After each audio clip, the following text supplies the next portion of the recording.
Good evening, a very good evening to our most revered Guruji, Dr. Ashok Kumar Mohanty sir, Dr. Milind Rao sir, Dr. Narendra Gupta sir, Dr. Mahesh Chandra sir, हमारे most senior and respected mentor doctor Manoj Jaiswal sir, doctor Dalip Jani sir, doctor M B Mahadik sir, doctor S Anand sir, doctor Shashikant Shinde sir और हमारे सभी respected IHF family members. तो जैसा कि आप सभी को पता है आज संडे है, तो संडे हमारे most senior and respected mentor doctor Manoj Jaiswal sir का डे रहता है, तो उन्होंने अपना केस प्रेजेंट किया है और जल्दी ही सर भी हमें ज्वाइन कर लेंगे। तो हमारी आईएचएफ फैमिली की ओर से सर का बहुत बहुत आभार कि हर संडे चाहे कितने भी उनका बिजी शेड्यूल क्यों ना हो, उसके बावजूद वो अपना केस भी प्रेजेंट करते हैं और वीसी के लिए भी समय निकालते हैं फॉर बेटर लर्निंग। तो उनको अपना ग्रेटिट्यूड व्यक्त करते हुए हम आज की ये वीसी स्टार्ट करते हैं। तो ये जो केस है 60 years ओल्ड पेशेंट का है। I was called to see the patient at home. A large body person was on the bed looking dull. It is a it is a case of diarrhea in an old man of 60 years age, bulky face, square with a lot of warts around face and neck. When I entered, he was laying on the bed in knicker and sando ganji. Patient, Namaskar doctor, please come. He folded his hands इन नमस्कार मुद्रा, मतलब नमस्कार करते हुए ऐसे folded hand के साथ उसने नमस्कार किया। मुझे 6 महीने से डायरिया है, रोज 1 बजे से 4 बजे तक। ठीक है, तो सर ने बोला ठीक है, ये 6 महीने पहले क्या हुआ था? तो पेशेंट ने बताया अप्रैल 2011 में फूड पॉइजनिंग हुई थी, घर में सारे मेंबर्स अफेक्टेड हुए थे, 3 बच्चे एडमिट थे, एक बार एंटीबायोटिक बंद हो गए थे। तो सर ने पूछा कि बीमारी से कोई परेशानी? तो पेशेंट ने बोला लैट्रिन के लिए भागना पड़ता है, थोड़ी सी भी देर हो जाए तो कपड़े खराब हो जाते हैं। कोई चिंता? सर का क्वेश्चन था। तो पेशेंट ने बताया मन खराब रहता है, 6 महीने से ऐसा चल रहा है, थोड़ा ठीक होता नहीं कि फिर चालू, खाने के बाद दिक्कत ज्यादा हो जाती है, भागकर जाना पड़ता है, प्रेशर रोक नहीं सकते, डर लगता है कि कपड़े खराब ना हो जाएं।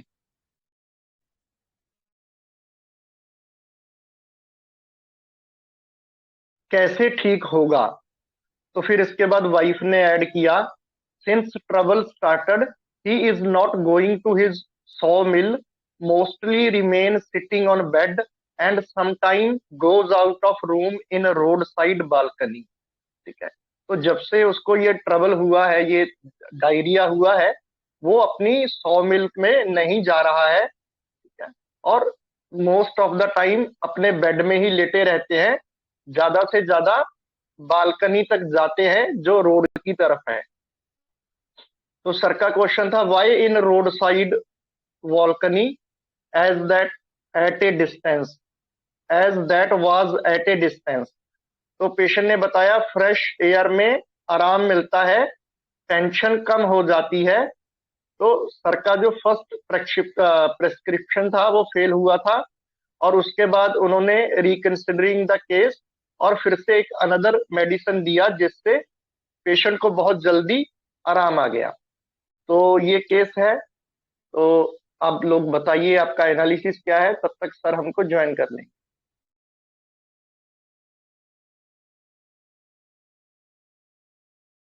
जी सर ने ज्वाइन कर लिया है।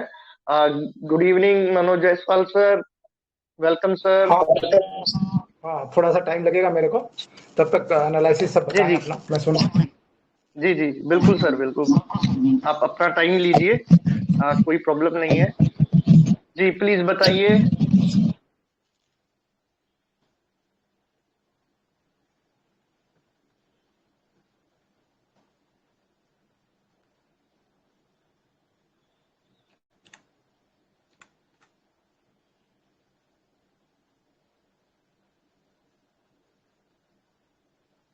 हेलो जी, प्लीज बताइए सभी, अपना एनालिसिस शेयर कीजिए।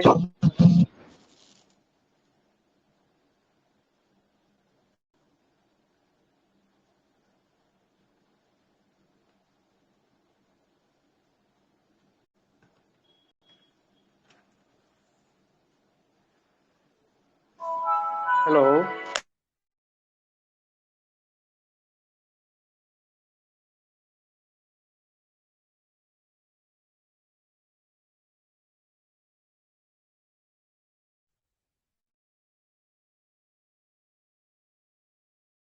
सबके समझ में आया है या एक बार और नरेट कर दें?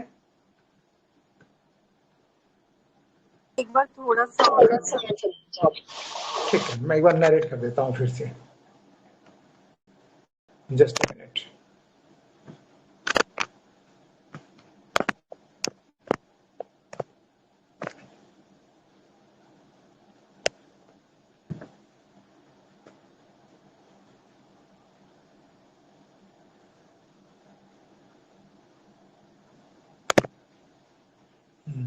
ये जो केस है ना,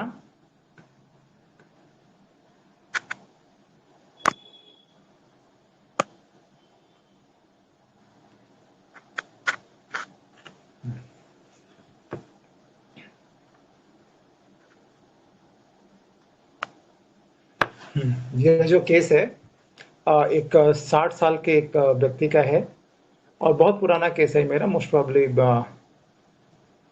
2012 का केस होगा या 18 का केस होगा, वट एवर में भी। देखेंगे डेट कब का है, शायद डाला हुआ नहीं है। मुझ पर 2018 का केस है ये। तो मुझे इनको देखने इनके घर पे जाना पड़ा। होम हाउस कॉल पे मेरे को बुलाया गया था। तो उनका जो है बॉडी बहुत मैंने विशालकाय पर्सनालिटी के जो है ये मालिक थे। ही वाज क्या बोलते हैं, काफी हट्टे कट्टे, जैसे एक थूजा या कलकिरिया की पर्सनालिटी होती है ऑलमोस्ट, उस तरह का इनका कॉन्स्टिट्यूशन बोल सकते हैं था। ठीक है। तो यस। हाँ, तो इनको डायरिया की प्रॉब्लम हुई थी। तो बल्कि फेस था, एंड फेस जो है स्क्वायर फेस था। बहुत सारे वॉर्ड्स थे, फेस पे थे, नेक पे थे। तो जब मैं वहां गया तो वो बेड पे एक सैंडो गंजी और वो क्या बोलते हैं, निकर, हाफ पैंट जैसा कुछ होता है ना, उसको पहन के बैठे हुए थे। तो मैं जैसे गया उन्होंने मेरे को ग्रीट किया, नमस्कार डॉक्टर साहब, प्लीज आइए। उन्होंने हाथ पर नमस्कार की मुद्रा में किया और बोला, मुझे 6 महीने से डायरिया है। रोज 1 बजे से लेकर 4 बजे तक होता है। टाइम जो है बहुत अच्छा मेंशन किया उन्होंने कि ये 1 बजे से लेकर 4 बजे तक इनका डायरिया चलता है। ठीक है। सो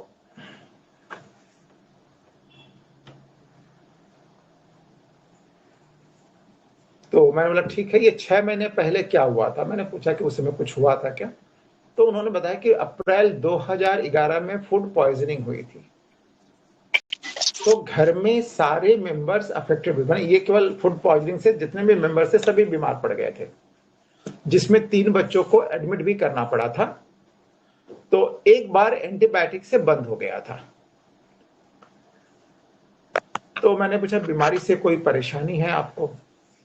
तो बोलते बस लैट्रिन के लिए भागना पड़ता है, थोड़ी सी भी देर हो जाए तो कपड़े खराब हो जाते हैं। तो बहुत कंडीशन मैंने पिक्यूलर है ना, दौड़ के भागना पड़ता है, हमेशा डर सा लगा रहता है उनको कि कभी कहीं निकल ना जाए। ऑब्वियसली ऐसा होगा ना। तो मैंने कोई चिंता होती है? बोले मन खराब रहता है, 6 महीने से ही ऐसा चल रहा है, थोड़ा ठीक होता नहीं कि फिर चालू हो जाता है। खाने के बाद दिक्कत जो है ज्यादा हो जाती है, यानी खाना खाते ही भागना पड़ता है और भाग कर जाना पड़ता है। प्रेशर रोक नहीं सकते, डर लगता है कपड़े खराब ना हो जाएं। कैसे ठीक होगा यही टेंशन बना रहता है, क्योंकि 6 महीने से उसने एलोपैथी की बहुत सारी दवाइयां ली हैं, अच्छे अच्छे डॉक्टर्स को दिखाया है, लेकिन अभी तक कोई फायदा नहीं हुआ। कंडीशन यथावत बनी रही है, थोड़ा आराम मिलता है फिर चालू हो जाता है। तो उन्होंने, उसके वाइफ ने बताया कि जब से ये तकलीफ चालू हुई है, वह उनके लकड़ी का मिल है, तो वो बोल रहे हैं कि अपने लकड़ी मिल में जा नहीं रहे हैं, सॉ मिल में नहीं जा रहे हैं, प्राय बेड पे पड़े रहते हैं और कभी कभी थोड़ा सा रूम के बाहर जाते हैं, जब बैल्कोनी, रोड साइड बैल्कोनी है, वहां जाते हैं।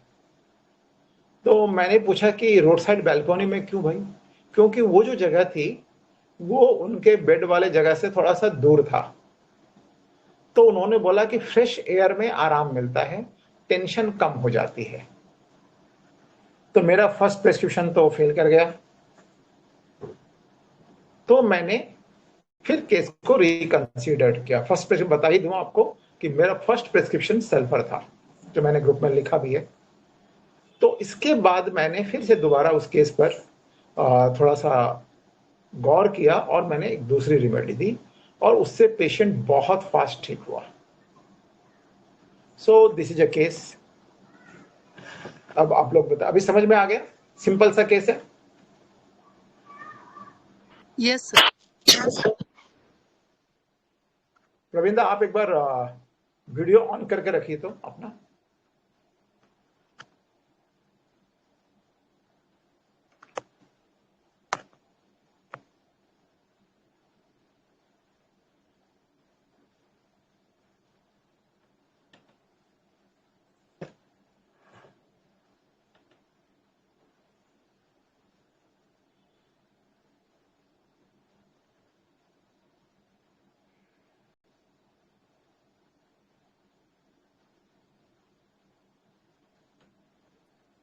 हेलो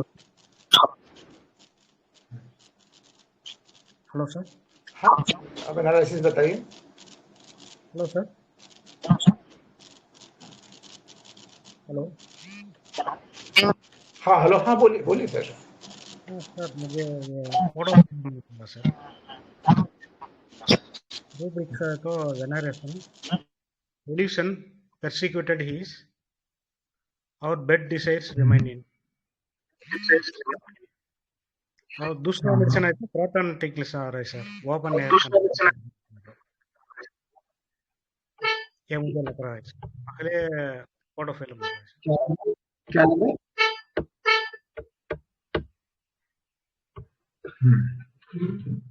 पहला पोडोफाइलम बताया सर, दूसरा क्या बताया आपने? प्रोटॉन टिकल्स, क्रोटन, आपका आवाज ओके क्रोटन। ठीक, ओके, जी जी ठीक। प्रोटोफाइलम क्यों, क्या रूब्रिक लिया था आपने? Delusion, persecuted,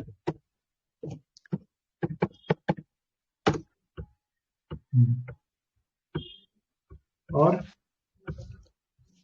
persecuted he is, delusion, persecuted he is, bed desires remaining. Yes, very nice, बहुत अच्छा रूब्रिक लिया आपने। Okay, thank you.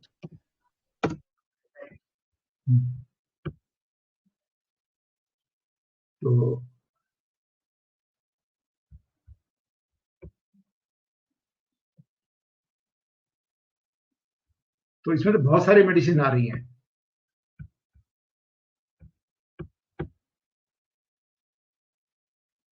हाँ सर, पोडोफाइलम मुझे लग रहा है सर, फिर बोलो।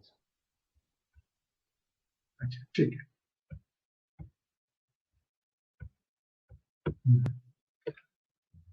और बताइए, और क्या हो सकता है? और कोई?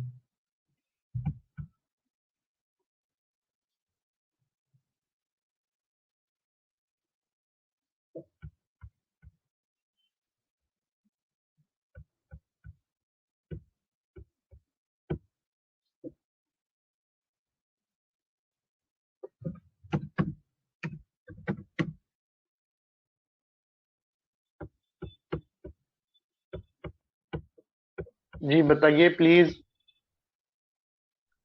कल भी थोड़ा कुछ ऐसा हो रहा था, एक तो आप लोग बीसी ज्वाइन करते हैं तो कम से कम अपनी तरफ से इतना तो प्रिपेयर रखिए कि जब आपको हमारे रिस्पेक्टेड मेंटर्स बोलते हैं कि प्लीज अपना एनालिसिस दीजिए, तो कम से कम आगे आके आपको शेयर तो करना चाहिए। अगर आप इस तरह से वेट करवाएंगे तो वो कैसे? जी, very good evening sir. Good evening sir. Sir मुझे लगता है एक फर्स्ट जो fear of losing control, second मुझे परसिक्यूटेड फीलिंग लगता है और परस्यूड फीलिंग भी लगता है, और ये जो स्टूल हो जाएगा, फियर ऑफ बीइंग बिट्रेड, और तो जो ओपन एयर एम्बुलेशन और लाइट टीचर उसको लेकर मुझे बेलाडोना लगता है। लेकिन मुझे मेट्रामेडिका जब देखेंगे तो एक लाइन है longing for fresh air which inspires benefits and strengthens as you have already prescribed sulfur, the second medicine pulsatile is coming to my mind. So if we reporterize, belladonna is coming, but from the Metramedica, I calcarea curve or pulsatile is coming. Longing for fresh air, which inspires benefits and strengthens pulsatile is coming. Thank you, sir. Namaste. एक बताया तो sir please.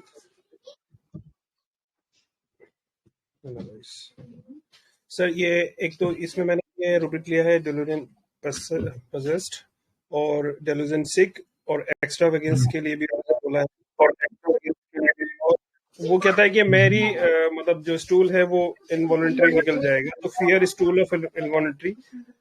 जब आप उसमें उनके पास गए तो उन्होंने हाथ जोड़ के आपसे नमस्कार भी किया है, तो वेनरेशन है सर वहां पर। तो मेरी समझ से ये विराटरम एल्बम है, और भी कई रूब्रिक बन सकते हैं, जैसा लगता है सर ये विराटरम। वेरी नाइस, बहुत बढ़िया आपने बोला, बहुत अच्छा। Good evening sir. हाँ गुड इवनिंग। जो आपने बताया ना सर कि अप्रैल 2011 से इनको कंप्लेन शुरू हुई थी 6 मंथ बैक, तो डेल्यूजन इंजुरी बीइंग इंजर्ड लिया था, और सेकंड रूब्रिक लिया ईटिंग आफ्टर एग्रावेशन, क्योंकि इन्होंने कहा खाने के बाद दिक्कत बढ़ जाती है, और नेक्स्ट इनका वर्ड था डर लगता है कि कपड़े खराब ना हो जाए, तो फियर कंट्रोल लूजिंग, और पीरियोडिसिटी भी लिया था सर, क्योंकि 1 से 4 बजे इन्होंने मार्क किया काफी, तो पीरियोडिसिटी लिया, और reverence for those around him, और रेक्टम में लिया था रेक्टम डायरिया क्रॉनिक, क्योंकि 6 मंथ से है तो क्रॉनिक लिया मैंने, और जनरलिटीज में एयर ओपन डिजायर फॉर लिया था। तो मेरी सर फर्स्ट तो सल्फर आ रही थी, पर आपने मना किया कि फर्स्ट क्वेश्चन फेल हुआ, तो नेक्स्ट आर्सेनिक और पल्सटिल आ रही है sir. Arsenic and pulsatilla, very good, very nice, बहुत अच्छा। Thank you sir. Hello sir. हाँ हेलो जी सर, मैंने वो पेशेंट आपसे जैसे मिला वो सडन नमस्ते करके तुरंत अपनी प्रॉब्लम बताने लगा, तो एक एवराइज, bed remain in desire, dullness और रेक्टम डायरिया पीरियोडिकल लिया था, तो सर डल का मारा आ रही थी। डल का मारा, वेरी नाइस। Hello hello. हाँ गुड इवनिंग।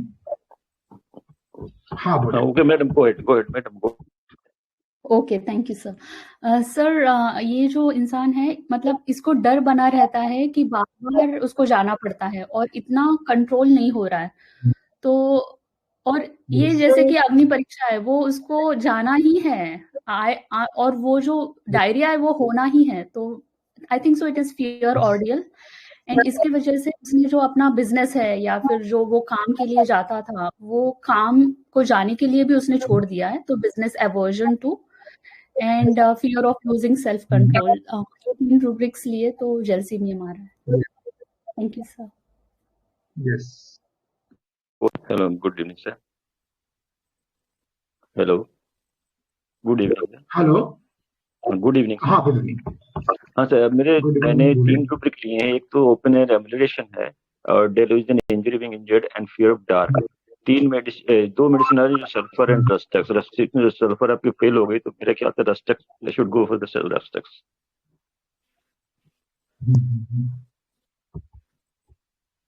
यस, बहुत बढ़िया, वेरी नाइस। रस्टेक्स बहुत अच्छा है। Thank you sir. लेकिन रेस्टलेस एंजाइटी सिटिंग बेंट होगी ना थोड़ा सा। रूब्रिक के थ्रू से किया था, मैं कहता सल्फर फेल हो रही तो रस्टक है, we can try. Yes yes, very nice. Sulphur इसमें सीटिंग के तो बहुत उसका फ्लो सवाल चल ही रही नहीं थी और हाँ आई वाज श्योर कि ओके ओके सल्फर सर, करनी चाहिए, लेकिन कोई फायदा हाँ यस नहीं, सीटिंग बेंट तब होता, अभी तो बेड रिटर्न है, इतने स्टूल कर रहा है कि बेड रिटर्न ही हाँ यही बात है ना, तो वही ओके। अब इसमें आप चलिए आप गाइड कीजिए। सिम्टम को हाँ बोलिए। Physical Pardon? सिम्टम को भी आवाज कवर नहीं। कर सकते हैं इस केस में। हाँ जी हाँ जी हाँ जी। और जो फिजिकल सिम्टम जो कि डायरिया से कनेक्टेड मोडालिटीज वगैरह भी आप लेके कंफर्म कर सकते हैं। नहीं इसमें तो सर आपको ये जो फियर ऑफ लूजिंग कंट्रोल तो आएगा नहीं, क्योंकि जैसे कंट्रोल तो है लूज, इसमें तो आना नहीं आ सकता मेरे ख्याल। ये जो डायरिया लूजिंग कंट्रोल है, इसमें क्या ये आप रूब्रिक ले सकते हैं फियर के साथ? चलिए लेते हैं एक बार, देखते हैं क्या होता है। नहीं मैं आपको मैंने इवैल्यूएशन के थ्रू से जा रहा हूँ कि मैं whether this rubric could be taken और नॉट, सिंस हाँ ले सकते हैं। वो फील आ रहा है ना इसमें रेस्ट्रेक्स आपका बहुत क्लो चल रहा है, स्पॉन्जिया भी बहुत क्लो चल रही है। अच्छा तो बिल्कुल लिया जा सकता है, यदि ऐसा है तो ले सकते हैं। Okay thank you.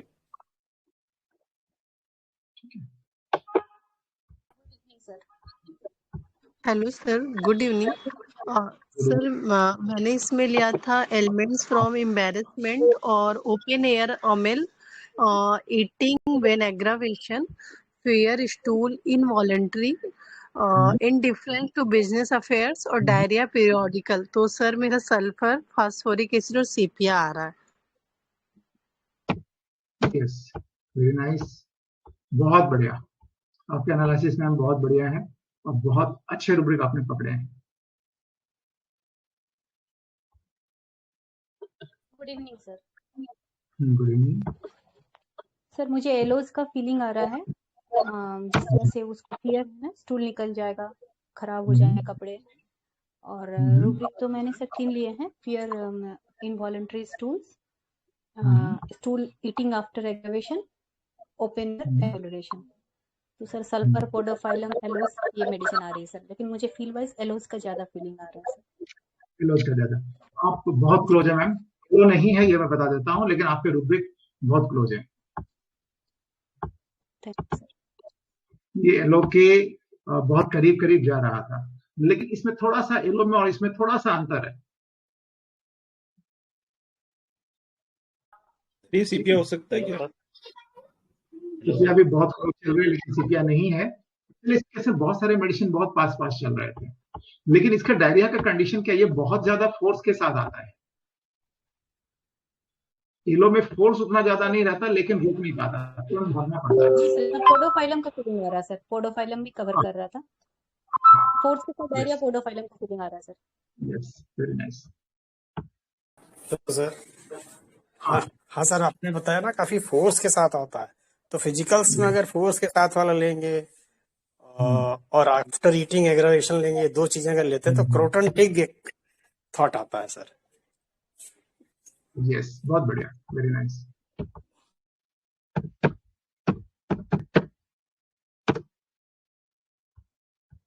बहुत बढ़िया बताया आपने, ठीक है। नेक्स्ट और कोई बताएंगे?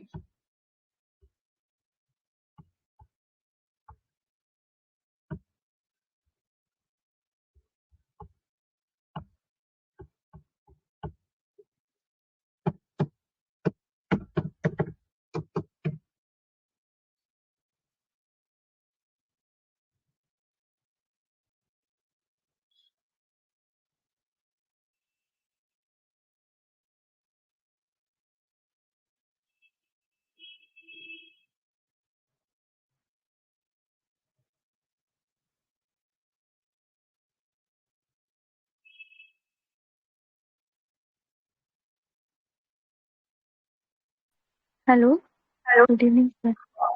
हाँ गुड इवनिंग। हाँ बोलिए मैम, कैसे हैं? हाँ तो ठीक है, नमस्ते सर। सर जैसे भी आपने बताया ना अलोज इसके बहुत बड़ी चल रही है एंड आपने फिजिकल बताया मतलब कि इस तरीके का डायरिया का है सिम्टम, तो मुझे भी क्रॉटन लग रहा है, but I don't know mind के थ्रू तो बिल्कुल भी नहीं है उसमें, बट फिजिकल से जा सकती है और क्रॉटन से एक दो मानसिक पेशेंट प्रोटोन मैंने है भी जो लिया देखा है मैंने, है। माइंड को कवर किए बिना यदि प्रोटोन है तो प्रोटोन का माइंड भी कवर होना चाहिए। यदि ये सीपिया है तो सीपिया एक कवर होना एक फियर वाला कवर कर रहा है सर, फियर जो उसको डायरिया, फियर डायरिया विथ उसमें है एंड रेक्टम टॉनिक डायरिया में भी क्रॉटन ठीक है, और अभी जो आप बताए ना तो वो सिम्टम भी लग रहा है मुझे। अदरवाइज सल्फर तो केस पढ़ के सल्फर ही आ रहा था और लाइको भी बहुत लग रहा था, यस जैसे 4 to 8 बोला ना तो मुझे लाइको लगा। हाँ बट अभी आप बोले ना एलोस पास में एंड ये वाला सिम्टम, इस वजह से मुझे क्रॉटन लगा sir, but I don't know whether it is right or wrong, but लग रहा है, बट केस पर तो सल्फर की फील आ रही है। Thank you. जरूर, बहुत बढ़िया। सर एक रूब्रिक है, rectum diarrhoea night mid night after 1 to 4 hour, psorinum single है सर, और bed remain yes desire in bed है।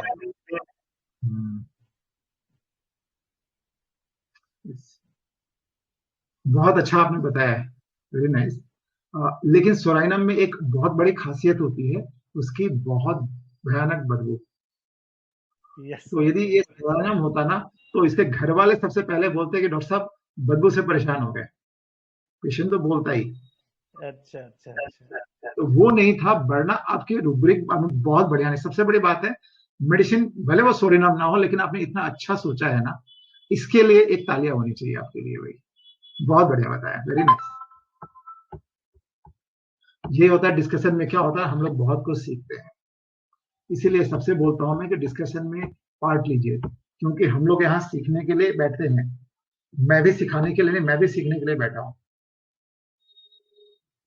तो सभी डिस्कस करेंगे तो हम लोग सभी सीखेंगे एक साथ, जितने भी लोग ऑनलाइन है सीख रहे हैं, तो सभी बोलिए जो समझ में आता है। कई बार मेडिसिन गलत हो, लेकिन उसका जो कंट्रोल भी तो है ना सर कि जो हमारे पहले माइंड में यस सर, पहले उस पर कंट्रोल था, अब नहीं है। तो मैं एक रूब्रिक और जोड़ रहा था कि अब वो पुअर कंडीशन में, डिलीजन पुअर, तब सोराइनम आ रहा था।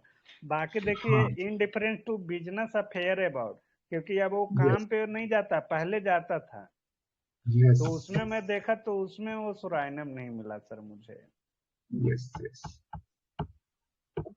देखा जाए तो ये बिल्कुल है कि वो जा नहीं पा रहा है, उसकी भी प्रॉब्लम हो गई कि बार बार जिसको लैट्रिन लगेगी वो कहाँ से जा पाएगा, जी है ना? जी जी जी। तो उसके लिए तो एकदम बहुत ज्यादा तो दिक्कत वाली बात अरेस्ट, तो है। हाँ, डिलीजन अरेस्टेड हो सकता है फिर, कि उसके वजह से अरेस्ट हो गया, कहीं जा नहीं सकता, आ नहीं सकता। हाँ, यस, चलिए तो अभी डिस्क्लोज करें।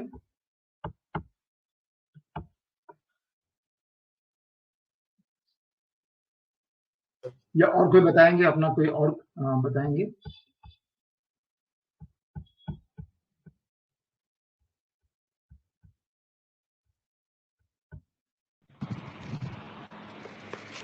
हेलो। हाँ हेलो। नमस्ते सर। हाँ नमस्ते।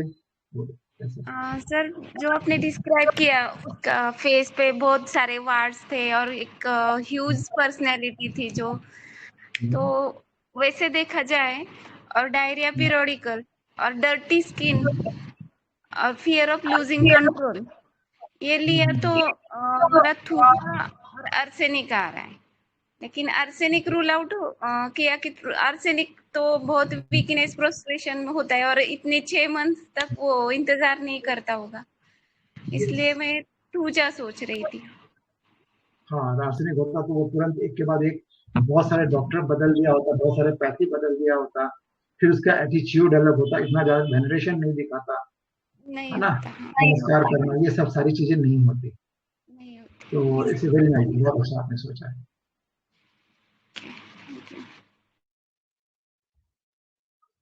सर थोड़ा सा आर्सेनिक के बारे में ऐड करता हूँ। आर्सेनिक बहुत ज्यादा बिजनेस माइंडेड, बहुत ज्यादा सेल्फिश पर्सनैलिटी रहती है ना, तो वो उस तरह से इग्नोर नहीं करेगा अपने बिजनेस को, दूसरों के ऊपर नहीं छोड़ेगा, उसको फैमिली वाले ही चोर दिखाई देते। जी सर, प्लीज कंटिन्यू कीजिए। ऐसे में फिर ऐसे सोचा जाए तो सर उसका कंट्रोल चला गया तो एलुमिना भी सोच सकते हैं उसको, क्योंकि एलुमिना का भी पहले क्या होता है, कमांडिंग होता है, ये एक मेटल है लेकिन ये यील्डिंग भी होता है सिचुएशन के हिसाब से, तो डायरिया की वजह से यील्ड करके बिजनेस पे नहीं जा रहा मैं भी। हो सकता है, क्योंकि ना ऐसी बात है ना, आप सोचिए ना, अब जिसको तुरंत भागना पड़ता है, अब मान लीजिए ऑफिस से बैठा तुरंत लग जाए, ठीक है ऑफिस में बंदोबस्त हो सकता है, लेकिन ऑफिस जो है इसका घर से मोटा मोटी आप समझिए, यदि अपनी गाड़ी से भी जाता है, कार से यदि जाता है तो आधे घंटे का रास्ता है, करीब करीब हाफ एन आवर, तो बीच में लग जाएगा तो कहाँ भागेगा, समस्या भी है ना। तो ऑब्वियसली वो भी बात हो सकती है, उसके मन में डर हो ना, क्या होगा, डर आएगा कि नहीं कि यार कहीं बीच में लग जाए, कहीं स्केप ना हो जाए, वो कहीं गंदा ना हो जाए, निकल ना जाए, गंदा ना हो जाए, स्पॉइल ना हो जाए, तो प्रेस्टीज मैटर बन जाता है ना फिर तो फियर पोल्यूशन एक इसमें वेरिएशन तो कंपलसरी है। और सर सरी मुझे रैंडम क्यों लगता है बार बार?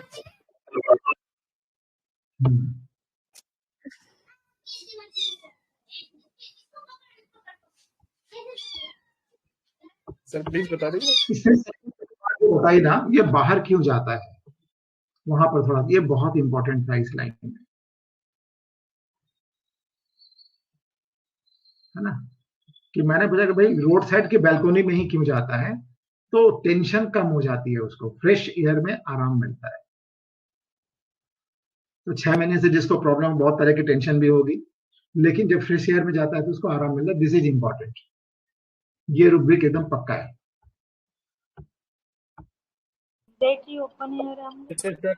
पल्स जिला बहुत क्लोज है इसमें, पल्स में बहुत ये चीज मार्क्ड होती है कि उसको ओपन एयर चाहिए ही चाहिए।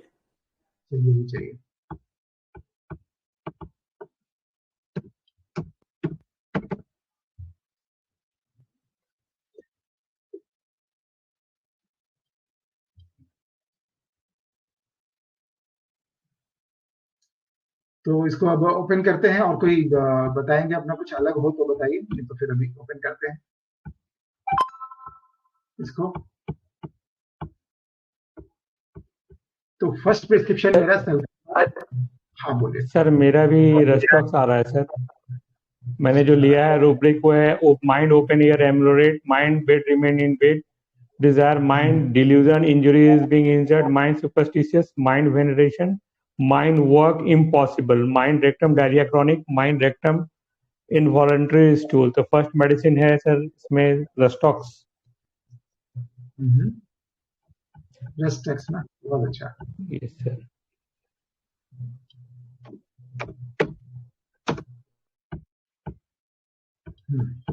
तो अब इसको थोड़ा सा हम लोग समझने की कोशिश, इसमें सबसे बड़ी बात थी ना, मेरी थोड़ी सी ओपनिंग वहां मिली जहां पर उसने बोला कि उसको बैल्कोनी में जाने से उसका टेंशन कम हो जाता है।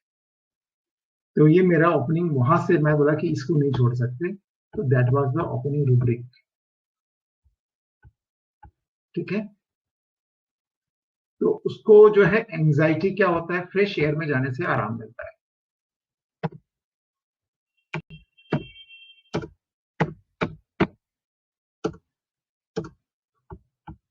तो हमारा जो पहला रूब्रिक था, anxiety air in open air, ठीक है। सेकंड जो रूब्रिक था, डायरिया ईटिंग आफ्टर एग्रावेशन, खाने के तुरंत बाद, इमीडिएटली आफ्टर जो है भागना पड़ता है। तो सबसे पहले बात है डायरिया ईटिंग आफ्टर एग्रावेशन, इसको हम थोड़ा बड़ा रूब्रिक लेते हैं। तो हमारे पास कितनी मेडिसिन बच गई, एक बार देखिए आप लोग, अबाउट 15 मेडिसिन बच रही हैं अभी भी। और अभी इन्होंने बताया ना एक डायरिया क्रॉनिक, बहुत अच्छा रूब्रिक लिया उन्होंने। तो हमारे पास अब देखिए इसमें लाइको भी है, सल्फर भी है, स्पॉन्जिया, ब्रायनिया, बहुत सारी मेडिसिन अभी भी बच रही है। अब उसको क्या होता था ना, उसने बताया कि जैसे ही खाया वैसे ही उसको प्रॉब्लम हो जाती थी, और क्या हुआ, सारे घर को डायरिया हुआ था, सारे घर को डायरिया होता, खा के सारे लोग बीमार पड़ गए थे। 3 बच्चों को एडमिट भी करना पड़ा था ना। क्लियर?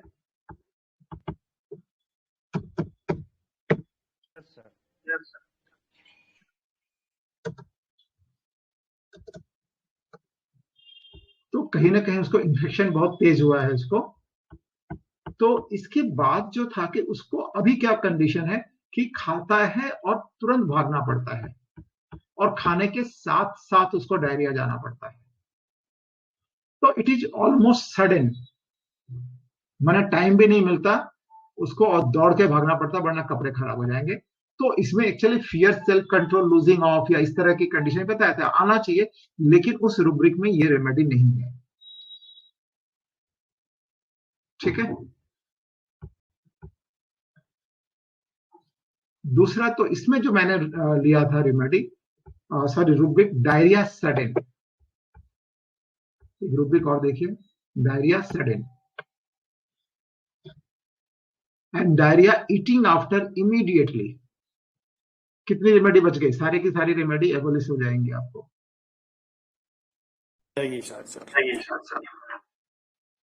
क्या बच गया? क्रॉटन टी, है ना। तो पहले जो मैंने लिया था ना, जैसे सभी ने लिया है सल्फर के लिए, कि मैंने भी वेनरेशन का बहुत, क्योंकि इतनी कमजोरी है, 6 महीने से डायरिया हो रहा है, और इसके बावजूद जो है उसने बहुत रिस्पेक्ट के साथ मेरे को बुलाया और आदर सत्कार भी दिखाया, है ना। सो दिस वाज वेरी इंपॉर्टेंट।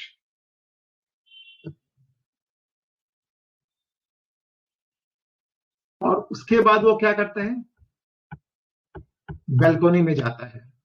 तो एंजाइटी एयर इन ओपन, तो उस समय जो है मैंने लिया था जो है एंजाइटी एयर इन ओपन, उसको मैंने उस समय नहीं छोड़ा था। ईटिंग आफ्टर एग्रावेशन क्लियर कर था, and delusion poison he has been, कि मुझे ऐसा लगा कि उसको पॉइजन कर दिया गया है, उसने ऐसे खराब कोई केमिकल मिलाया हुआ खाना खिला दिया कि सारे लोग बीमार हो।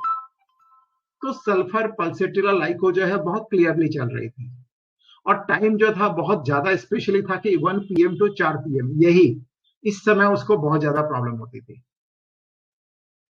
तो मैंने डायरिया आफ्टरनून लिया था, जिसमें लाइकोपोडियम और सल्फर क्लियरली आ रहा था, लेकिन लाइको का एग्रावेशन पीरियड 4 से 8 ज्यादा होता है, 1 से 4 यूजुअली नहीं होता।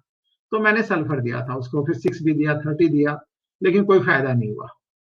तब मैंने जब इसको दोबारा जब केस को देखा, तो मैंने कई सारे रूब्रिक्स थोड़ा सा अलग हटके लिए। तो एक्चुअली क्या था कि वो जो है एलोपैथी डॉक्टर के पास काफी दिनों से जा रहा था और उसको ठीक नहीं हो रहा था, तो उसका मन बहुत खराब हो गया था, और थोड़ा एंग्जियस भी था, पता नहीं क्या होगा, कोई बड़ी बीमारी तो नहीं,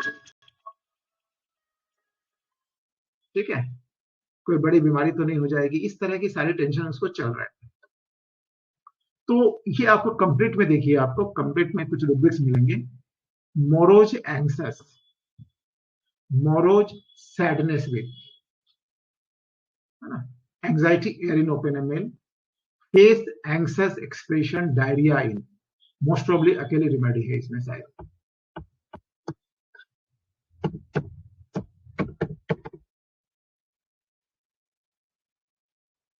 face expression diarrhoea in, anxious expression diarrhoea in, और 2 रेमेडी है, कॉलोसिंथ है और क्रोटोनटिक है।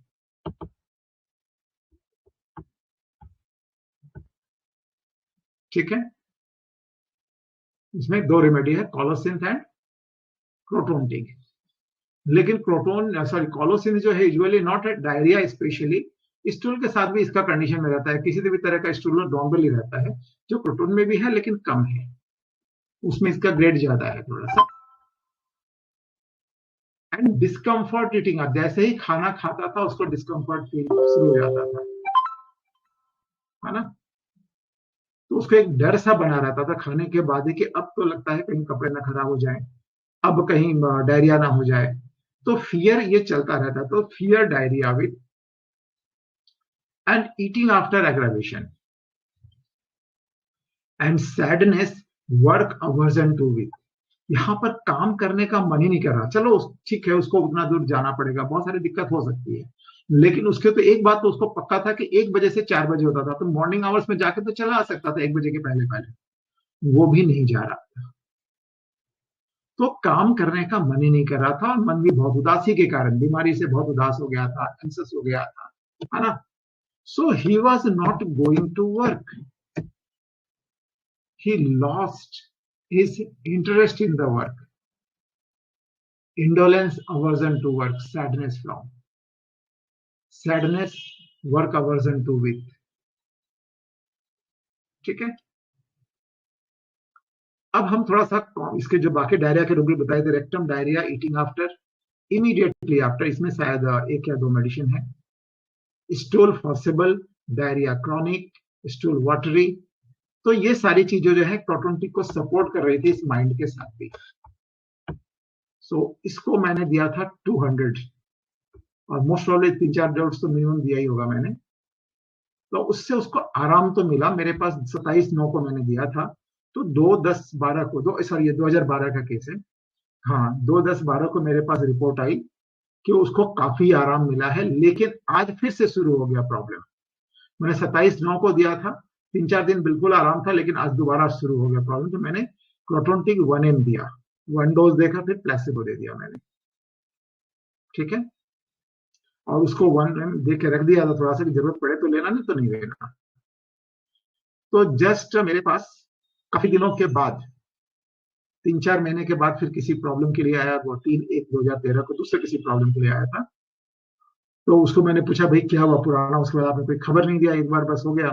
तो डॉक्टर साहब बस मैं ठीक हो गया था, बिल्कुल ठीक था, कोई दिक्कत नहीं है। तो उसके बाद तो उसको कोई डायरिया हुआ ही नहीं, एकदम पेट मस्त हो गया था, एकदम टकाटक हो गया था।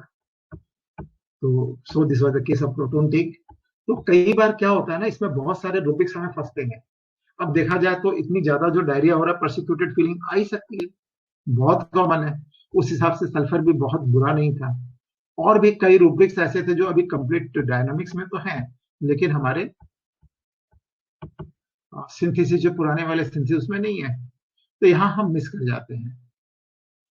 तो अभी किन्हीं से बताया, जैसे मैंने कहा ना कि थोड़ा फोर्सेबल है, तो किसने बताया था भाई प्रोटोनटिक पहले, कि यदि फोर्सेबल है तो ये प्रोटोनटिक होनी चाहिए। तो कई बार ये इंट्यूशन जो है बहुत काम करता है। प्रैक्टिकल एक्सपीरियंस जो है अपना क्लिनिक में हम कैसे करते हैं, all these are very important.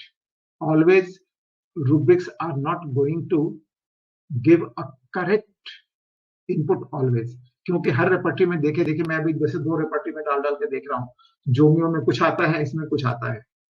तो अभी जैसे कल एक प्रशिक्षण किया था मैंने, बहुत अच्छा काम किया है, लेकिन मैं सिंथेसिस से कर रहा था, तो उसमें जो रेमेडी आ रही थी वो मुझे जची नहीं, क्योंकि लग रहा था कि नहीं इसकी फील नहीं आ रही है, रेमेडी जरूर आ रही है, रूब्रिक कवर हो रहे हैं, बट नहीं जच रहा है, उसकी बाकी जो चीजें मैच नहीं कर रही, जो कोर होना चाहिए ना किसी भी ड्रग का, वो मैच नहीं कर रहा है। तो मैंने उसमें फिर से चलो एक बार जोमियो में देखते हैं, वहां फिर अलग रेमेडी आ रही थी बिल्कुल, लेकिन उसकी जो फील मैच कर रहे थे, ठीक है इसको सेलेक्ट करते हैं, and that remedy work wonderful. तो एक बात हमेशा याद रखना है कि repertory is a helping tool, it is not the ultimate. आप उस पर एकदम 100% भरोसा करके मत चलिए। जब भी कोई रेमेडी आती है, यदि टाइम नहीं है तो चलो एक बार देना पड़ता है कई बार, लेकिन एक बार थोड़ा सा मेट्रा उसको खोल के देख लीजिए कि बाकी और उसकी ऐसी की पॉइंट क्या है।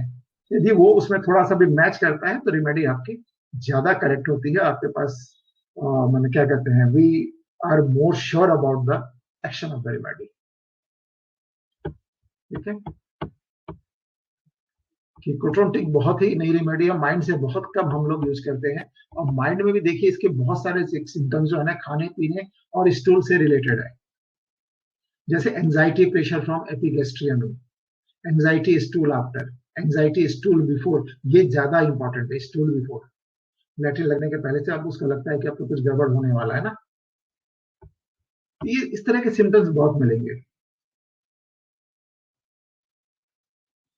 डिस्पेयर कंडीशन भी आ जाती है, डिस्कम्फर्ट ईटिंग आता है, खाने इसलिए खाना नहीं खाना चाहता है, और जिसको इस तरह थोड़ा सा भी खाने खाएंगे तो डर लगता है, खाएंगे तो फिर प्रॉब्लम हो जाएगी, तो खाने में डर भी लगता है उसको, और कुछ तो गड़बड़ होने का एक अंदेशा उसको बना है, कुछ happen, fear happen, something will, इसके में कुछ तो गड़बड़ है डॉक्टर साहब, क्या है, इतने दिन से ठीक नहीं हो रहा है, किसी के भी मन में एक डाउट आना शुरू होगा, लगता है कोई बड़ी प्रॉब्लम हो गई है ना, इतनी मेडिसिन खा ली। तो इसके साथ में irritability, laziness, sadness with despair वगैरह सब आना बहुत स्वाभाविक है, तो एकदम मन उदास हो चुका है, मोरोजनेस आ गई है, ठीक है। तो इसकी जो मैक्सिमम सिम्टम्स जो देखिए आपको मिलेंगे डायरिया के साथ में, या फिर आपको स्टूल के साथ में यूजुअली मिलेंगे आपको, fear disease of diarrhoea, fear diarrhoea with stool during, mind stool during diarrhoea, इस तरह के सारे कंडीशंस जो है उसको मिलते हैं। स्टमक में भी जो है diarrhoea aggravation, nausea stool during diarrhoea, vomiting stool before और ड्यूरिंग डायरिया, इस तरह के सिम्टम्स बहुत ज्यादा। और एब्डोमेन में एक बहुत अच्छा सिम्टम है, जो ऐसा लगता था ना पेट में कि अब लगता है डायरिया शुरू होगा, है ना, बहुत बोल्ड है डायरिया एपियर। हेलो सर, इसमें तो गन शॉट डायरिया भी है ना, गन शॉट डायरिया। और एक बहुत अच्छा था, इसका किस समय होता था, 1 बजे से लेके 4 बजे तक ना, so day time diarrhoea, day time only, एक रूब्रिक देखिए, बहुत अच्छी रूब्रिक है, नाइट में नहीं होता है, दिन के अंदर, दिन के समय होता है, diarrhoea day time only, proton, बहुत सारी मेडिसिन है उसमें। तो इस तरह के सिम्टम भी हम लोगों को थोड़ा सा याद रखने पड़ेंगे। दूसरा है देखिए डायरिया ओल्ड पीपल है, डायरिया ईटिंग आफ्टर इमीडिएटली, इस केस में बहुत ज्यादा था। और लेकिन सबसे बड़ी बात है कि थोड़ा सा भी कुछ खाते ही लग जाता है, मैंने एक घुट भी खाया ना, एक बाइट भी खा लिया तो उसको भागना पड़ता है, ये बहुत इंपॉर्टेंट सिम्टम है। डायरिया ईटिंग आफ्टर लिटिल, हमारे पास 3 रेमेडीज हैं जिसमें कोलोसिंथ लीड करता है। कोलोसिंथ हम लोग डायरिया में कभी सोचते हैं, बहुत कम सोचते हैं, है ना, but it is one of the wonderful remedy, जहां थोड़ा सा एक चॉकलेट भी खा लिया तो उसको तुरंत भागना पड़ता है, लैट्रिन लग जाती है। कोलोसिन, प्रोटोनटिक एंड स्टैफिसेग्रिया, ये 3 रेमेडी है, थोड़ा सा भी, छोटा सा भी खा ले, है ना, तो उसको भागना पड़ता है। लेकिन कोई ऐसा मिले कि खाने के अलावा बाकी कभी भी लैट्रिन नहीं लगता है, नो नेवर, तो हमारे पास बहुत अच्छी रेमेडी एक है, जो डॉक्टर एस के दुबे की भी बहुत फेमस ये था, और नॉर्मली डिसेंट्री में हम लोग ज्यादा देते थे इसको, वो है ट्रॉम्बिडियम। किसी ने यूज किया इसको? बहुत बढ़िया रेमेडी है ट्रॉम्बिडियम, ये डिसेंट्री में, specially in dysentery. Yes sir, yes, मैंने फिजिकल्स पे किया है बहुत बार ट्रॉम्बिडियम। हाँ, ये मेरा एक समय बहुत फेवरेट रेमेडी हुआ करता था, लेकिन आजकल क्या है कि वो माइंड करते करते ना बहुत सारी ये सब रेमेडी भूल गई है, लेकिन ये रिफ्रेश करना जरूरी है कि कभी फंस गए तो ये निकाल सकता है। अभी रिसेंटली एक केस मेरा निकला मार्क कौर से, मैंने उसको माइंड के हिसाब से, फास्फोरस आती है, हमेशा काम करती है, बस इस बार उसके डायरिया में उसको मरोड़े आ रहे थे, काम नहीं कर रहा था, तो मैंने बोला कि यार 2 दिन हो गया, अब पेशेंट जो है परेशान हो गया, 2 बार माइंड से चेंज करके दिया मैंने, अब बोला चलो फिजिकल दो, सीधा मार्कुरियस स्कोर दिया, इमीडिएट कंप्लीट हो गया। तो sometimes physical is even very much important, specially in acute case. तो हमें माइंड जरूर सीखना है, करना है, बट हमें फिजिकल को भी थोड़ा याद रखना है, बिकॉज ये यदि रेड लाइन हो या की नोट हो कई बार, तो वो बहुत अच्छा काम करते हैं। और सबसे बड़ी बात होती है ना कि प्रोटोन का पेशेंट जो है यूं ही अपना समय बर्बाद करता है, वो चाहता बंदा तो काम कर सकता था, लेकिन मन उसका इतना खराब हो रहा है, काम पे जा ही नहीं रहा है ना, जबरदस्ती का मैंने टेंशन लेके बैठा हुआ है, जबरदस्ती उदासी लेके बैठा हुआ है। तो ठीक है, तुम्हारा 1 से 4 है ना, मैंने ऑफलाइन पूछा था इसको कि ठीक है 1 बजे से है तो सुबह क्यों नहीं जा रहा है, तो सब मन ही नहीं करता काम करने का, एकदम मन खराब रहता है। क्योंकि जा सकता है ना, 1 बजे से है, 10 बजे निकल जाओ, 12 बजे तक चले जाओ, 2 घंटा आप जाके आ जाओ।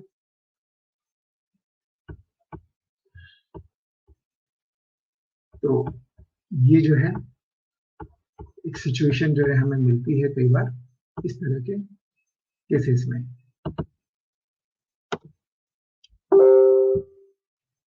यहाँ भी कोई क्वेश्चन है?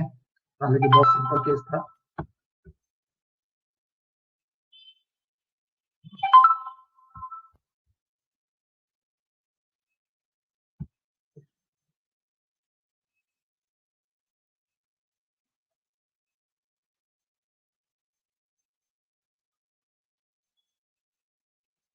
प्रवीण दा? जी सर।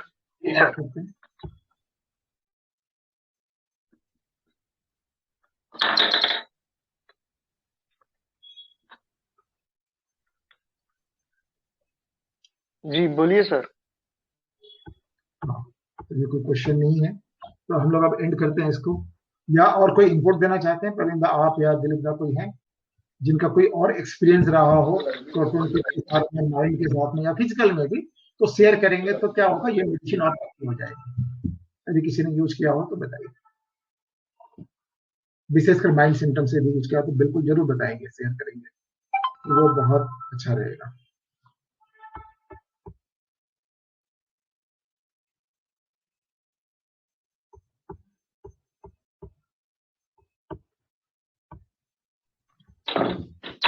जी सर।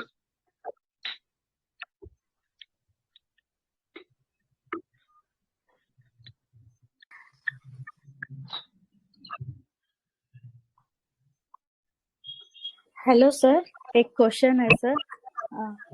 अगर कुछ भी कंप्लेंट स्टार्ट होने से पहले वॉमिटिंग होती है सर, फिर उसको रूब्रिक कैसे ले सकते हैं सर? अगर फ्लू हो रहा है, कुछ भी हो रहा है, पहले उनको कंप्लेंट वॉमिटिंग से स्टार्ट होती है। वो तो आपको होगा ना, इसमें सिंपल जो है, आप स्टमक में जाइए, nausea accompanied with every complaint, ऐसा कुछ रूब्रिक होना चाहिए। और वैसे ये इपिकाक का बहुत ग्रेट सिम्टम है normally, nausea accompanied with by complaints all. एक रूब्रिक देखिए तो उसमें क्या मेडिसिन है, इपिकाक के रेमेडी है। Nausea accompanied by complaints, all complaints, ये एकदम लीड करता है। इसको देखने के बाद मैं कोई माइंड में भी पूछता नहीं कुछ, डायरेक्ट यही मेडिसिन देता हूँ, इपिकाक देता हूँ, और आज तक का रिकॉर्ड है, कभी भी फेल नहीं किया है। अच्छा, स्टमक में देखना पड़ेगा ना सर फिर उसमें, और देखना पड़ेगा। ये इतना पक्का ये है ना ये कि यूजुअली आप जब उसके माइंड में लेंगे ना तो वो इपिकाक का माइंड ही मिलेगा। प्राण सर एक बार बता दें, नोट कर लें सर। सिंगल है सर, सिंगल है सिंथेसिस। हाँ, nausea accompanied by complaints all, single है सिंथेसिस में। हाँ, अभी देख लीजिए और भी कोई मेडिसिन कंप्लीट डायनेमिक में चेक कर लीजिए कि आई है कि नहीं, लेकिन अभी तक तो सिंगल थी और मैंने इसको आज तक फेल नहीं किया कभी भी। ये मेरा बहुत जहां देखता हूं कि नौशिया से कुछ भी हो, उल्टी पीछा नहीं छोड़ती। अच्छा, हमेशा ही। अच्छा, thank you so much sir. कोई केस है आपके पास लगता है? हाँ सर, एक बच्चे को मतलब हमेशा उसकी मम्मी बोलती है इसकी इम्यून कम है, अभी आजकल हो रहा है, उसको फ्लू हो रहा है या कुछ भी हो रहा है, पहले वॉमिटिंग ही आती है स्टमक अपसेट से ही। एकदम आप ये कर दीजिए, श्योर ठीक। अच्छा सर, मैं आपको बताऊंगी सर, अभी बात दे देती हूँ मैं, अगर रिजल्ट इपिकाक ऐसी मेडिसिन है, अगर मान लिया केस क्लियर भी कर देगी आपका वो। अच्छा sir, thank you so much. इसी मेडिसिन में सिम्टम्स आ जाएंगे। हेलो सर, एक चीज थोड़ा सा देखिएगा सर, मैम जो बोल रही है उसमें वोमिटिंग बोल रही है। हाँ, कोई भी चीज हो, वॉमिटिंग तो नौशिया के साथ में आता ही है, लेकिन उन्होंने वो नहीं बोला वॉमिटिंग, उन्होंने बोला फ्लू भी होता है तो भी उसको उल्टी जैसी लगती है। नहीं सर, उल्टी होती है सर, वॉमिटिंग होता है सर। होती है। अच्छा, वॉमिटिंग होती है ना, नौशिया आता है, पहले ये कंफर्म कीजिए। यदि वॉमिटिंग होती है तो फिर आपको थोड़ा सा रूब्रिक चेंज करके देख लीजिए। यूजुअली इपिकाक इसमें भी कवर कर लेती है, लेकिन थोड़े से आपको ये उसमें है कि वॉमिटिंग अकम्पेन्ड वाइज हो जाएगा। अच्छा, मैंने सर वही थोड़ा सा मुझे लगा, तो मैंने थोड़ा सा उसमें बोलना चाहिए, क्योंकि सर वो जो है नाजिया में और वो में थोड़ा सा रहता है, और इपिकाक का जो फिजिकल स्पेस अगर हम लोग लेकिन ऑलमोस्ट देता है, ये देखता हूँ मैं वॉमिटिंग एक साथ अल्टीमेटली एक साथ चलता है इपिकाक का। तो यूजुअली पहले आप इपिकाक ही दीजिए, नहीं काम करे तब दूसरे मेडिसिन में जाइए।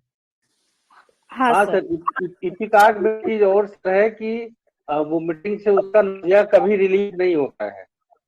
Nazia constant Nazia not relieved by vomiting, अगर इस तरीके का है, क्योंकि कई बार होता है कि वो मचलाहट बनी ही है, वोमिटिंग है चाहे नहीं है।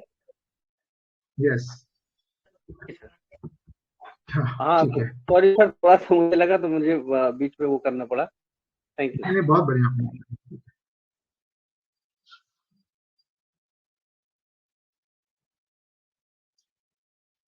Ravindra, over to you.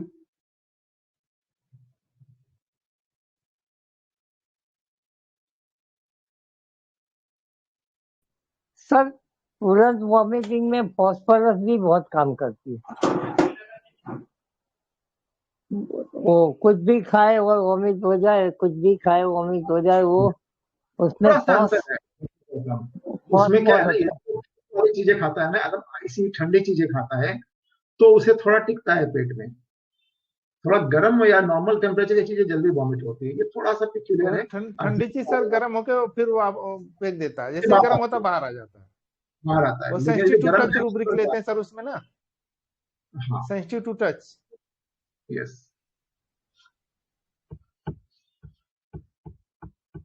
Sir छोटे छोटे कीमोस बहुत कम कर जाते हैं। एक्यूट केस में स्पेशली।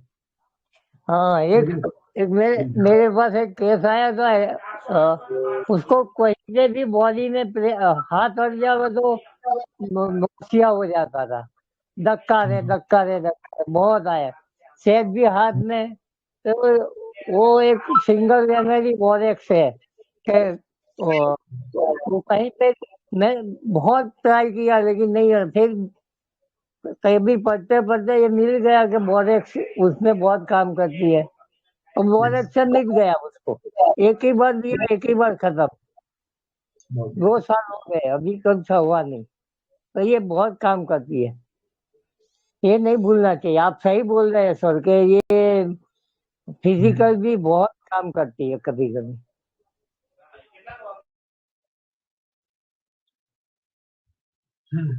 ठीक है, अभी एंड करते हैं। Thank you sir. And thank you everyone. Thank you sir. Thank you sir. Sir thank you.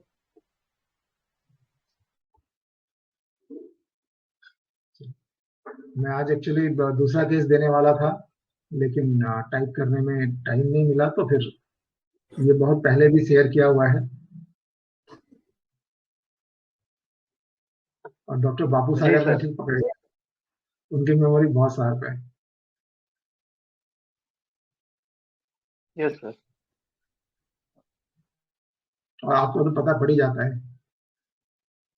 Ji sir, मैं तब से इसी के माइंड के रूब्रिक देख रहा हूँ, जब से केस मैंने देखा है, तो रेट्रो स्टडी कर रहा हूँ। जी जी। हाँ, तो बताइए ना क्या क्या आपको पढ़ते ही आपको क्या मिला, आप शेयर कीजिए। फिर ज्यादा लंबा चला जाएगा बीसी सर। कोई बात नहीं, तो रिकॉर्डिंग ऑफ करके दोबारा लगा दीजिए। अरे बाप रे। जी, आप फिर कभी करते हैं ना सर? अच्छा ठीक है, आपके नेक्स्ट बीसी में करते हैं। ये जो किंगडम है, इस किंगडम को लेके थोड़ा डिस्कस करके इस तरह से एक डिस्कशन रखते हैं कि मतलब जो जैसे स्टेफिसगेरिया है, कार्सिनोसिन है, ट्रिटिकम है, इतनी इतनी माइल्ड पर्सनैलिटी जो रहती हैं, इस तरह से इतना माइल्डली हमारे सामने रहती हैं, तो इनको थोड़ा सोचने का, समझने का प्रोसेस हमारा क्या होना चाहिए, तुरंत हमारे माइंड में क्या आना चाहिए, तो ये करते हैं सर। मैंने मतलब जैसे हम माइल्डनेस, यील्डिंग, अफेक्शनेट, ये रूब्रिक देखते हैं सर, तो जो हमारी प्लांट किंगडम की रेमेडीज हैं वो बहुत कॉमनली हमको ऐसी मिलती हैं कि उनका बोलने का तरीका बहुत माइल्ड रहता है, बहुत अफेक्शनेट रहता है, बहुत प्यारा रहता है, हमको मतलब अच्छा लगता है उनसे बात करके। तो एनिमल्स में थोड़ा डिफरेंट हो जाता है, मिनरल्स में थोड़ा और डिफरेंट हो जाता है, क्योंकि इमोशंस उस तरह से वहां पर उस तरह का वेटेज नहीं रहता है मिनरल्स में, और एनिमल्स में टोटली डिफरेंट रहता है। लेकिन प्लांट्स का बिल्कुल डिफरेंट है। हमको जो भी हमारे सामने अगर प्लांट रेमेडी बैठी है तो उसके उसके साथ बात करके हमको अच्छा लगेगा। बहुत माइल्ड रहते हैं, उनका टोन बहुत अच्छा रहता है, अफेक्शनेट रहते हैं। तो इस तरह से है। तो आगे कभी डिस्कस करते हैं सर इस तरह से। ठीक है, जरूर। जी। और ये बहुत ही प्यारा केस था सर, मतलब जिस तरह से आपने इसको पकड़ा है।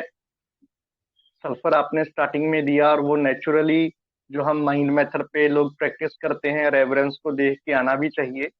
लेकिन सल्फर फेल होने के बाद जिस तरह से आपने इस केस को इसका रीकेस्टेकिंग किया और फिर से मेडिसिन सेलेक्ट करके और उसको दिया, और जो आपका फिजिकल का नॉलेज है, माइंड का भी नॉलेज है, वो सच में सर बहुत लाजवाब है।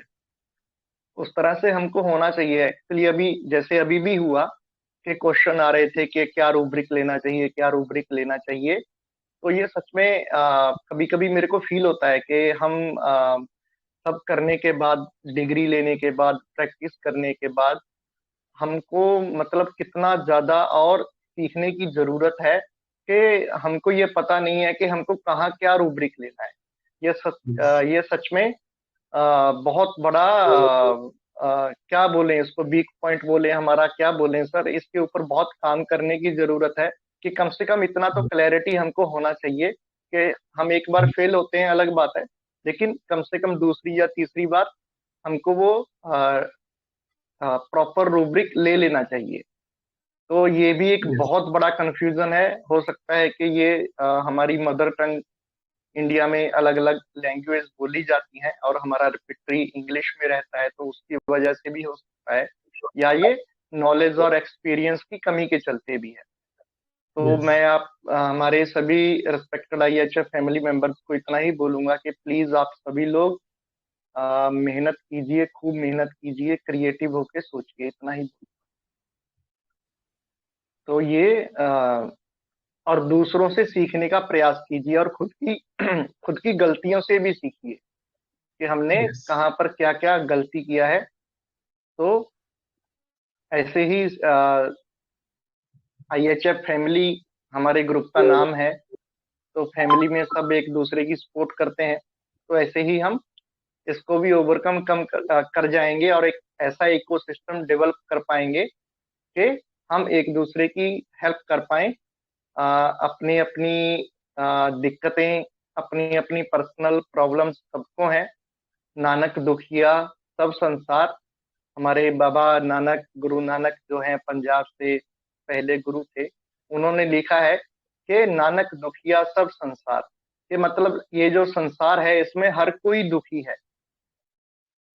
ठीक है। तो ये एक कड़वी सच्चाई है, लेकिन दुखी है, हर कोई दुखी है, लेकिन उस दुख को कम नहीं किया जा सकता, उसको बांटा जा सकता है। तो हम उस दुख को साथ मिलके बांट सकते हैं। एक ऐसा इकोसिस्टम हम डेवलप करेंगे सभी साथ मिलके कि हम एक दूसरे के दुख को कम कर पाए। यहाँ पर जब भी हम मिलते हैं तो उस तरह से मिले कि थोड़ा एक अपनापन लगे, एक सभी की अपना अपना जो गम है, अपना अपना दुख है, वो कम हो। तो उस तरह से हम एक दूसरे की सपोर्ट करेंगे। जैसा मनोज सर ने बोला कि हम सिखाने के लिए नहीं आते हैं, हम सीखने के लिए भी आते हैं। तो ये 2 वे कम्युनिकेशन है, उसको हम प्रॉपरली कंटिन्यू करेंगे। तो मनोज जायसवाल सर का बहुत टाइम लिया, बहुत प्यारा केस था सर। मेरे को पता था, अगर नहीं पता रहता तो जब आपने पहली बार शेयर किया था तब भी दूर दूर तक मेरे माइंड में ये रेमेडी नहीं थी। दोबारा शेयर किया तो मेरे को पता था कि किस मेडिसिन का केस है। तो मैं रेट्रो में लगा हुआ था कि हाँ, अगर मेरे पास इस मेडिसिन का केस आता है तो इसको मैं कैसे कैसे कैच कर सकता हूँ, क्या क्या इसके स्ट्राइकिंग पॉइंट हैं। तो वो मैं कंटिन्यूसली उसी में लगा हुआ था। तो हम सबको यही करना चाहिए। जी सर। बिल्कुल, तभी हम सीख भी पाएंगे। यदि फिजिकल से भी कोई केस निकलता है तो माइंड में क्या सिम्टम्स थे, हम यदि खोजेंगे तो बिल्कुल मिलेगा। जी बिल्कुल सर। तो हमारी IHF फैमिली की ओर से हमारे most senior and respected mentor doctor Manoj Jaiswal sir का बहुत बहुत आभार आज के इस वंडरफुल सेशन के लिए। बहुत ही प्यारा सेशन था, बहुत ही प्यारा केस था और बहुत कुछ सीखने को मिला इस केस के थ्रू। तो बस इतना ही आप लोगों से रिक्वेस्ट है, जो भी लोग आप प्लीज BC हमारी अटेंड करते हैं, आप भी अपनी तरफ से थोड़ा सा पहले से रेट्रो में स्टडी करके सब कुछ कंफर्म करके रखिए, अपने क्वेश्चन लिख के रखिए, अपने डाउट लिख के रखिए। और जैसे ही हमारा BC स्टार्ट होता है तो प्लीज वो आपके रेडी होने चाहिए। और जैसे ही हम आप लोगों को इनवाइट करते हैं तो तुरंत आप लोगों की तरफ से आना चाहिए। हमको बार बार बोलने की जरूरत नहीं पड़नी चाहिए, या नाम लेके जरूरत नहीं पड़नी चाहिए।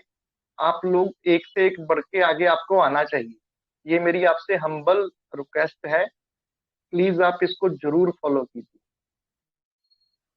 तभी हम और अच्छे से कर पाएंगे, जितना हमारा बेहतर एक दूसरे के साथ कॉपरेशन रहे। जी sir. So thank you everyone for participation.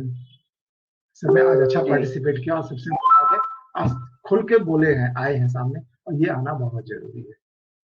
जी ठीक है, तो आज का विषय हम लोग यहीं एंड करते हैं, फिर नेक्स्ट संडे देखते हैं क्या होता है। जी आज ही लास्ट संडे भी बहुत बढ़िया था। सॉरी, लास्ट संडे नहीं, 10 अप्रैल को वो भी बहुत एक्स्ट्राऑर्डिनरी सेशन था। और आपने एकदम से मतलब बिना प्रिपेयर किए उस सेशन को लिया, और फिर भी उसके बावजूद इतना अच्छा केस था वो कि हम उसको जितना बार बार पढ़ें वो कम है। तो बहुत बढ़िया सेशन था सर वो भी। तो ये जो हमारी जर्नी है इसको इसी तरह साथ मिलके हम हमारे IHF फैमिली मेंबर्स और हमारे सभी रिस्पेक्टेड मेंटर्स इसी तरह आगे बढ़ाते रहेंगे और एक दूसरे को सिखाते रहेंगे, एक दूसरे से सीखते रहेंगे। तो इसी कामना के साथ हम आज की इस लाजवाब BC को यहीं पर वाइंड अप करते हैं। Thank you so much sir. Thank you Manoj sir, thank you Parveen sir. जी थैंक यू सर, वेलकम।